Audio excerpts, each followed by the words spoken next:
மாப்பிள சொக்கா வாயா வாயா வந்தாச்சு. இறக்கிருக்கையா நீ இறக்கினா இருக்க இன்னும் என்ன இறக்கிருக்கா சொல்லு. யோ இது four way Lycra. Four way Lycra Lycra தெரியும். அதான் போர்வே லைக்ரா. ஏன்னா இது 4 பேர் இழுத்தாலும் அதே மாதிரி தமக்கணும் அதே ஸ்டெப்புக்கு வந்துரும். சரி ரைட். வராது இழுத்தா கிளியாது. Right right. தரமா இருக்கும். ரேட் வெறும் 280. எனக்கு திருப்பி காட்டியா? 280 சைஸ் எம்ல இருந்து double size. Right right right. அடுத்து வேற. அடுத்து என்ன சே? தீபாவளிக்கு போனசே நம்ம எங்க அக்கா பையன் தாமஸ் அவன் கூட என்ன தான் கேட்கான். ரையா தண்ணி என்ன சைலன்ட் யோசிச்சு பேசுவீங்களா? ஆமாயா. ஆமாவா? இது வந்து என்ன தெரியுமா? என்ன சே? சரி ரைட் ரைட். என்ன ஸ்டைல் கார்கோவா? ஆமா ஆமா. நிறைய பீட்டி கோச்சஸ் எல்லாம் கேட்டாங்க. இங்க வர இழுத்தா கூட ஜவ்வுமா இருக்கும்.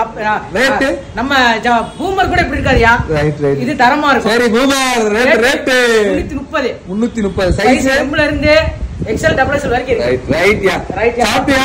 சாப்பிடல இனிமேதாயா. கரங்கி போறக்க சாப்பிட ரொம்ப தெரியும். சரியா ரைட் வாமா.